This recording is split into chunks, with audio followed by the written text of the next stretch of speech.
Hello, listeners, and welcome to the Halloween episode of Stumbling Towards the Eschaton. Nice. I'm Pastor Mike. And this is Nick.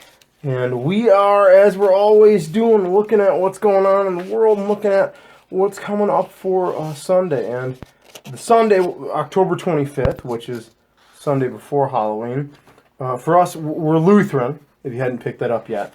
Hopefully they picked that up yet. We do something called Reformation Sunday on the last Sunday of October. It is a pretty boss Sunday where we remember the Reformation. Usually that's something everybody tries to remember at all times, but you know the Reformation, right, Nick? A little bit. Refresh me, Pastor Mike. No worries. I hate assuming, and so if you make an assumption, we won't get into that though. Everybody knows where that leads. Back in the day, early 1500s, Luther, being the awesome dude he was struggling with some larger matters, and the struggle led to a reformation, a theological shift among some Christians towards some awesome concepts that I like to call faith and grace, and away from legalism. And so Lutherans, we kind of are big on Martin Luther. Not Martin Luther King Jr., by the way. Awesome, sweet dude, let's be honest. That's the wrong time of the year for that day, though. Yeah, but different guy, all right? The Martin Luther King Jr. is in many ways named after Martin Luther, hence the Martin Luther King Jr. thing. Seriously, you know how often I get that in confirmation? Like, who knows who Martin Luther is? And he's like, everyone's like, yeah, he was a civil rights activist. I'm like, I didn't say King Jr. at the end of it. That's Martin Luther. Aren't they the same? No.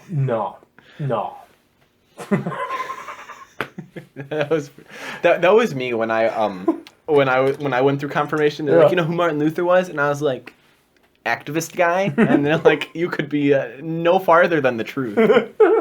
Well, they were both awesome pastors. We'll give you that. It's not like, yeah.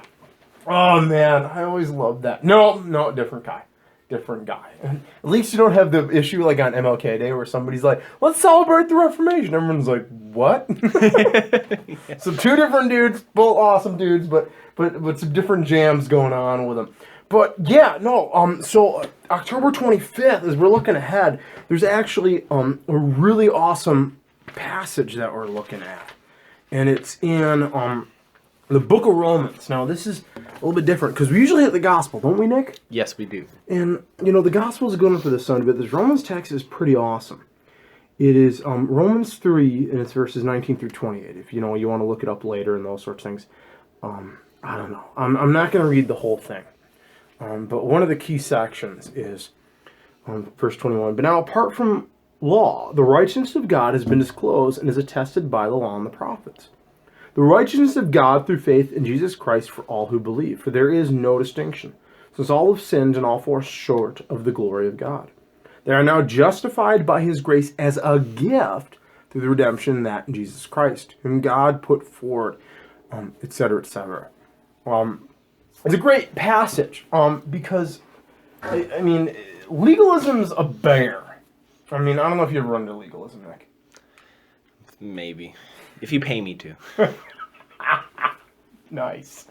But, I mean, legalism can be common. I mean, it doesn't matter who you are, it doesn't matter where you're at. But legalism, you know what I mean? It just pops up. And it's that god-awful concept of that you have to almost be perfect in everything. Yeah. And, I mean, back in Luther's day, there was a lot of that. And, I mean, that you got to be this perfect person. For Luther, is the struggle to be this perfect monk. I mean, you read it, and you read about it. And, I mean, you have that real crisis of, I want to be this perfect dude, because then God will love me. I got to be perfect, God will love me. And, I mean, a lot of people probably even today have this, this perfection issue. Yeah, with one of my good friends, he's going through the struggle of me and my other friend. We went through AP classes, and we're like, don't get all AP honors classes. You're going to fail everything, all kind of stuff. And his parents are like, no, you got to go through all these AP classes because we want you to be the smartest that you could be, all of that stuff. Later on, 2 months into school, he has D's and lower in all of his classes. He had AP, everything. He has like 4 AP classes and 3 honors. Like, he doesn't even have enough hours in the day to get like one section of homework done, so it's kind of... Yeah, and so struggling after perfection, being the best, can bite you. Yeah. I mean, school's got that. And I don't know. Do you ever get this, like, in the general sense in high school? With the awesome sense of that you have to have the best grades ever so you can go to the best college? I had that through freshman and sophomore year, and I'm just like, I'm gonna be a mascot, and then I'm kind of like, I don't need to go to the best college. So, But what if you went to the best college to be the best mascot? that'd be really awesome. But I don't. Dude, remind me to tell you about Stanford someday. All right. All right, total tangent on here, but they're used to us by now. Yeah. So, yeah, but I mean, you probably even have a lot more mates where there's the perfect thing. And I got that sense in high school. And I probably think a lot of person do, where I needed to get the best grades, because if I didn't get the best grades, I wouldn't go to the best school. And if I don't go to the best school, that means I won't get the best job. If I don't get the best job, that means I will be homeless within 5 minutes. Because there was there's one meme online that was just like, you forget your pencil, you can't take your final, you fail a class that's necessary, you fail the class that's necessary, you don't graduate, like, and it was just like, and then like the last one's like, you die alone with no money, and I was like, wow. Well, but it's funny, but you get to that, because I mean, you even get this sense of, I mean, you ever hear about the ridiculousness of, and I know this, somebody might be ticked at me, but like, you have to find the perfect preschool for your kid, because like, the perfect preschool sets you up for everything else. Yeah. I mean, my kids, I look at my kids and it's like, you know, even with the perfect preschool, they'd probably try to pick their nose and eat it. You know what I mean? And so, it's that perfection trap that happens on so many levels. I mean, I see this Pinterest stuff. I mean, Pinterest cracks me up. Hopefully there's no Pinterest people out there. But, like, you always have these people that are like, hey, you know what I just did 5 minutes for this Halloween party? I made this sculpted, gigantic, you know what I mean? Like, ghoul that's like a perfect reenactment of, like, Freddy Krueger's Day Off or whatever they have. It's a perfect reenactment of, wasn't Fido from Lord of the Rings? It's not Fido, but it's something. The guy was like, my precious. Smeagol. Smeagol, okay. Fido. Terrible name. It's like Frodo and a dog mixed up. Fido. And that's why I was like, Frodo? No. Yeah, you know what I mean? And then, like, you're like, I could never make that. And it creates that hilariousness. It's even, you know what I mean? And that perfection. I'm not as good a mom or a homemaker or anything. Speaking, a struggle that I had a while ago is I bought a glass vase that I was going to fill with origami stars. And I'm like, all right, these instructions seem pretty simple. And then I'm just like, on like a sticky note, because they're really tiny stars, and like, I got sausage fingers. Like, and I just kind of like, I'm like, all right, I'm just going to fill it up with something else. And it's the perfection trap. I mean, it hits us in so many levels. And, you know what I mean? I don't know about your generation. My generation definitely falls into it. You know what I mean? Even some of my buddies out there and people I know, it's like, well, I got to be the perfect dad or mom. I got to be the perfect spouse. I got to be the perfect, employee, employer, all those sorts of things. And you add up what the hours needed for that, it's like 30 hours a day to do it, let alone sleeping. And there's no win. So what do you do? And Luther, in his own perfect trap, you know what I mean, the trap of perfection, you know what I mean, the law is good and set up for that perfection. You have to do blank to be good. Otherwise, you're just horrible. You're god-awful, man. Well, I don't want to be god-awful. It is the sense of grace. And Luther found that in there because his understanding of God was not this perfect person, this deity that wants us to be perfect, but this deity, this God that loves us even though we are jacked up, Hoss. I mean, yeah, and just messed up. And so this concept of righteousness is being made right. We always want to be, you know, maybe not perfect, but that we're okay. You're okay. And you're made okay as a gift, as a grace. Yeah. And I mean, and gift is not that earned, because the perfection trap is earned. Every inch and every ounce of everything. And we can't earn that existential perfection. It's never going to be there. But what we get is righteousness. You know what I mean? We're okay. You ain't perfect. You don't gotta be perfect. You're okay by me and I made all of existence. That kind of thing. Yeah. I made everything. You're fine by me. You don't need to make a ghoul cake. All right?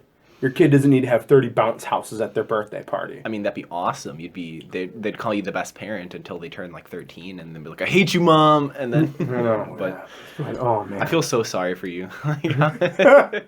You'll get there someday. Yeah. Well, and it's great because it even ends in then what becomes a boasting? It is excluded by what law? By the law of works? No, but by the law of faith. For we hold that a person is justified, which means they're made right or made okay by faith, apart from works prescribed by the law. Now, this is hard. I mean, part of this is hard because the real thing that we get out of this is that people want to earn stuff. You know what I mean? Yeah. Yeah. People want to earn that. They want to have the sense of, I don't want to have to trust in God. I want God to be contractually obligated to me or whoever, so that no matter what happens, I can be like, well, look, remember we signed this agreement? You know what I mean? You're a cosmic vending machine, right? Or if I just do these things right. I mean, if you throw the piece of paper high enough, something will drop down. Well, have you ever heard me use the cosmic vending machine thing? I haven't heard you. Some people almost, they take their concept of faith or trust in God as a vending machine. Where it's like, if I say the right prayer, if I do the right thing, I get blank in return. You know what I mean? It's this deal. You're a vending machine. I put in a quarter, I press D2, I get myself a payday bar. You know what I mean? Yeah, payday. Yeah, I love those machines where it's like some massive code to get what you want. Well, what's really nice is that how it was. That's how it was at my work. We had an old vending machine where I'm just like, I just want to get a pack of Skittles. Skittles are my favorite candy. And it's like C6234, and I was like, no. And so I always contemplated getting Skittles because I had to type in the giant code with the really tiny keypad, and we got a big one where now the Skittles code is C2, and I was like. And don't they worry you because it's that spinny ring and you know you're just gonna stop? Because it's just like it's a little bit. Yep. And I'm just like, oh please. The spinny ring, and you know that if it doesn't fall and you try to jack the machine, it is when like 10 people will come by and be like, "That's one of those vending machine guys." You know those vending machine guys? Yeah. Oh man, in my luck, I'd probably try to put my arm. Wow, we digressed awesome today. But yeah, you know what I mean. God is not a cosmic vending machine that you put it in and it has the spinny ring that might take your Skittles. God still got your Skittles. No, God, I want those Skittles. I'll pray 3 more times. No, it's the sense of that, as we understand, all the miracles he's did. The cross, all of that is that this dude is trustworthy. He's got your back, Jack. And that you can live that free of that existential fear and that perfection, saying, I can trust God. And that's okay.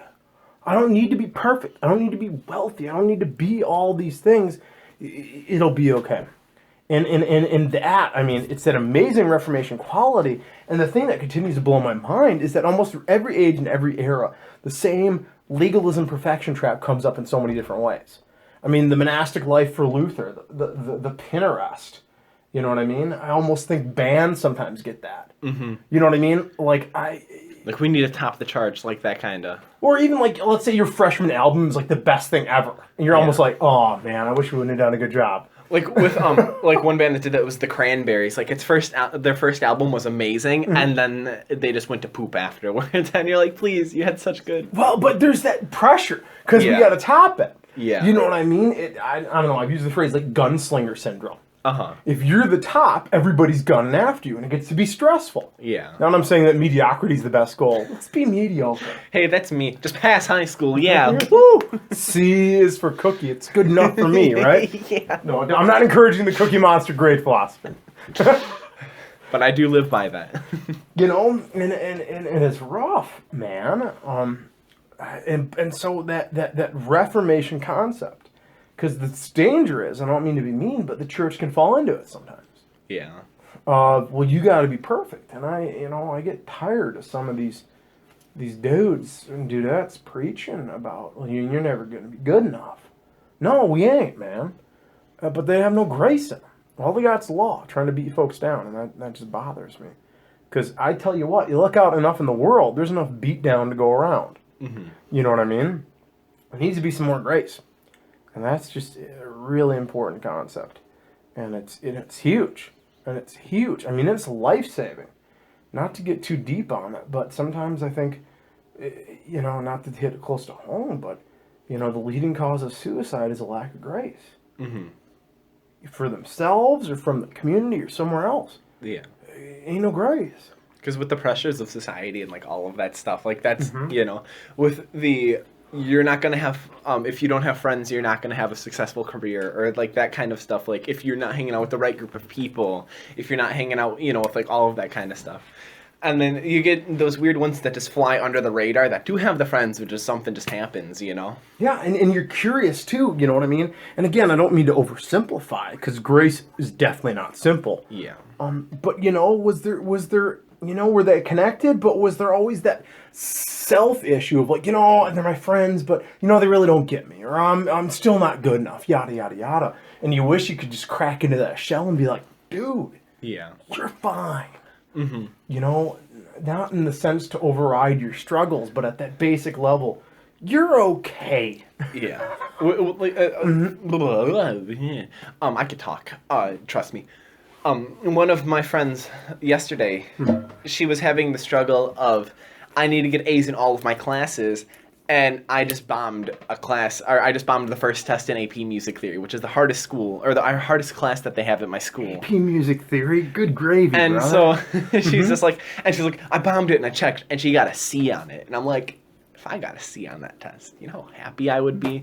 But that brought her grade down, that 10%, so she didn't have the A in that class, and she was super upset at that. And I said, why? She was like, well, I want the highest grades so I can get the scholarships to go to the colleges that I want to. And I'm just like, don't shoot your goal too high. If you know you can high five people up to 6 feet, don't go for the 8 feet people. Well, but there's even understanding that if you have a great goal, sometimes you don't immediately reach it. And sometimes there's more than one way to get to an awesome school. Yeah. Like with the movie Monsters University. Yeah, MU, brother. Yeah, go on. Good example. And they, they go to school and they're like, man, we're going to be the best scares, all that kind of stuff.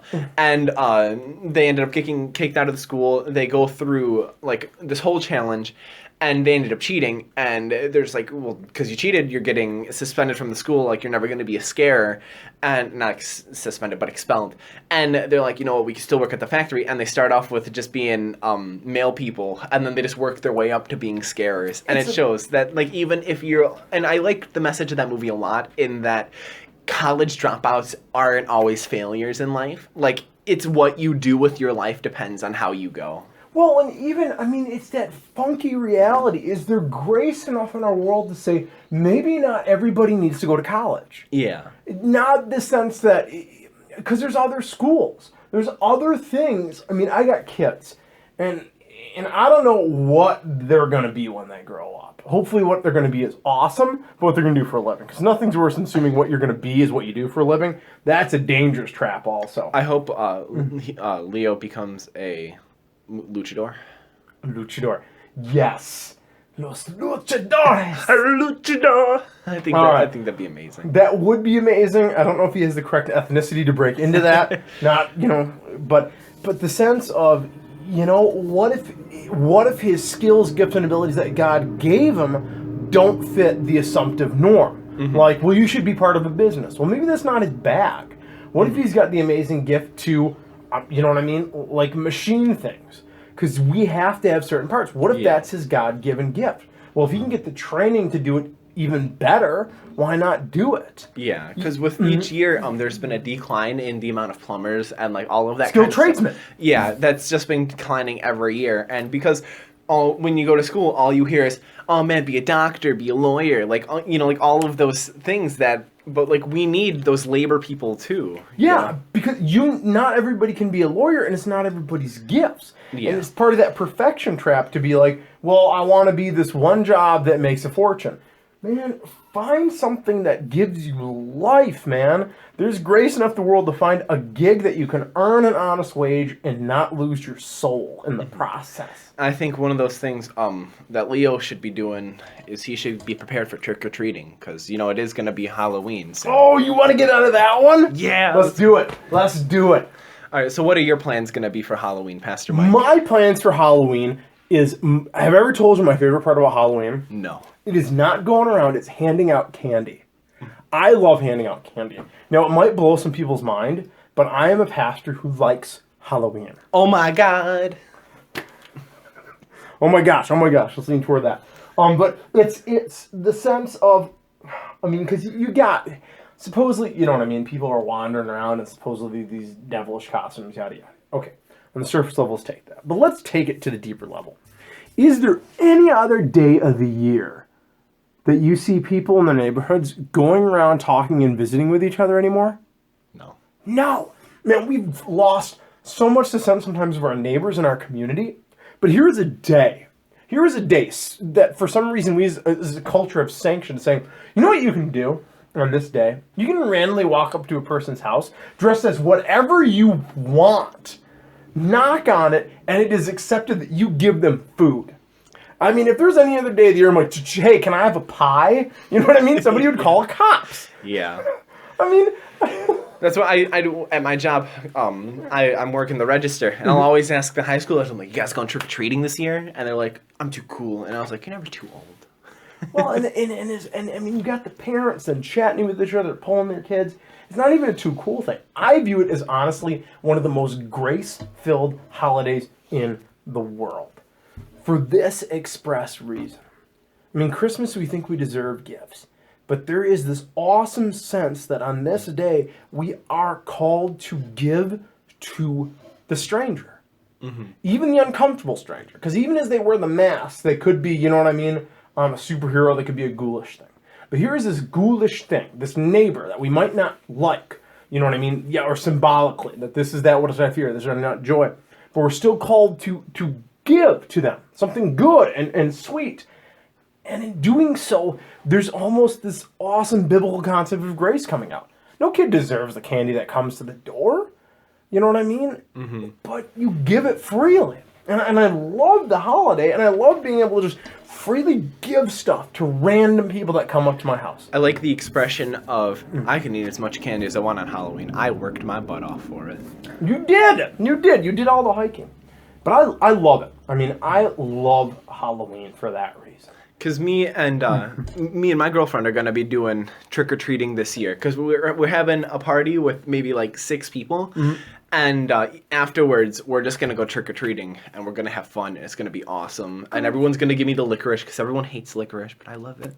Like the black licorice? Yeah, black licorice. The real licorice, not like the strawberry vines or whatever. My second favorite candy is black licorice, second to Skittles. Really? Yeah. I can't stand that stuff. I'm a diabetic, so this holiday is also great that I can move sugar out of my house. You know what I mean? Like, this is like also awesome. Get the sugar out! Just like a teardrop on every piece of candy. You know, I don't miss it, man. That stuff will kill you.